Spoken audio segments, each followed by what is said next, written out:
नज़रीन आवाज़ न्यूज़ में भलीकार अवैया बिशारत सुमरो नज़र विझंदासीं ख़ासि ख़बरुनि।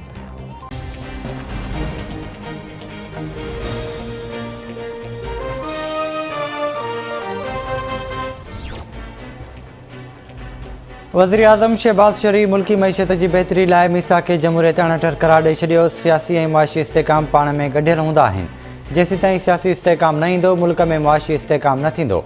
हुकूमत वटि 1 साल 3 महीना आहिनि। ड्रिगे मुदे लाइ प्लानिंग नथा करे सघूं।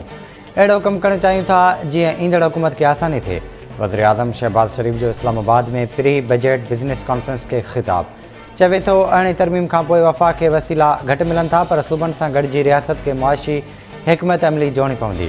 मुल्क जी अहिड़ी हालत थी वई आहे जो तेल ऐं गैस ख़रीद करण लाइ बि पैसा न आहिनि। ग़लति प्लानिंग सबबि मुल्क ॾेवाले जे वेझो पहुची चुको हो। ब्यूरोक्रेसी जी बि जाइज़ शिकायत आहे त कमु करण ते खेनि जेल में विधो वञे थो।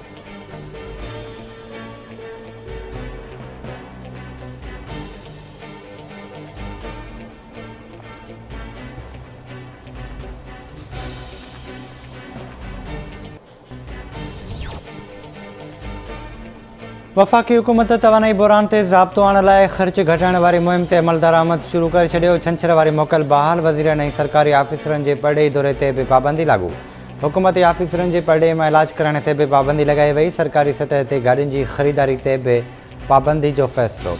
सरकारी गॾिजाणियुनि खे वर्चुअल ऐं वीडियो ते शिफ्ट करण जो फ़ैसिलो। समूरनि सरकारी आफ़ीसुनि में लंच डिनर ऐं IITs ते मुकमिल तौर पाबंदी हूंदी। वज़ीरनि ऐं सरकारी मुलाज़िमनि जे पेट्रोल कोटा में बि 40% कटौती जी मंज़ूरी।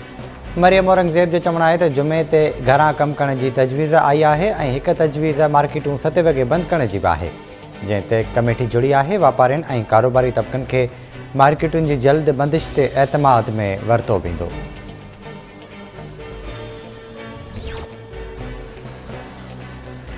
अॻूणे सदर आसिफ अली ज़रदारी सां लाहौर में बिलावल हाउस में पंजाब जे वॾे वज़ीर हमज़ा शहबाज़ जी मुलाक़ात। ॿिनी अॻवाननि इमरान नियाज़ी जे ग़ैर जमहूरी हथकंडनि जो गॾिजी मुक़ाबिलो करण जो अज़्म कयो ऐं ज़िमनी चूंडूं गॾियल तौरु वेहण ते इतफ़ाक़ करे वरितो। PP तरफ़ां हमज़ा शहबाज़ जे मान में मांझांदो ॾिनो वियो। पंजाब जे वॾे वज़ीर PP जा ख़दशा ख़तमु कया। हमज़ा शहबाज़ जो चवणु आहे त अवाम जी ख़िदमत जे सफ़र में ॿई जमायतूं हिकु आहिनि। PP संदनि इत्तेहादी जमायत आहे। PTI चेयरमैन इमरान ख़ान नबी करीम सल्लल्लाहु अलैहि वसल्लम जे शान में गुस्ताखी जी मज़म्मत कंदे भारतीय शयुनि जे बाइकॉट जो मुतालबो करे छॾियो। वनी काला में वकीलनि खे ख़िताब दौरान इमरान ख़ान चयो त हुकूमत भारत सां कारोबार ख़तमु करे ऐं तोइनी रिसालत जे मामले ते सख़्तु एक्शन वठे।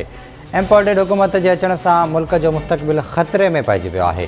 हिन पाकिस्तान में एतिरी महांगाई कॾहिं नाहे ॾिठी।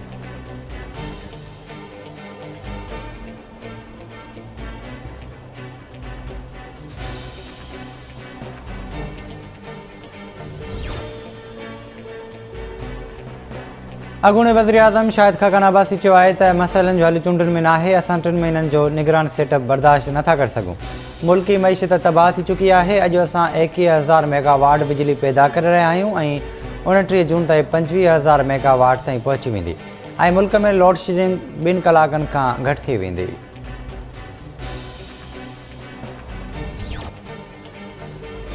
ऐं रतेदरे में कोरी शाख लॻ तेज़ रफ़्तार मज़दाद जो मोटरसाइकिल खे टक्कर। 1 ॼणो फौती जी सुञाणप इनाम जलबाणी तौरु थी।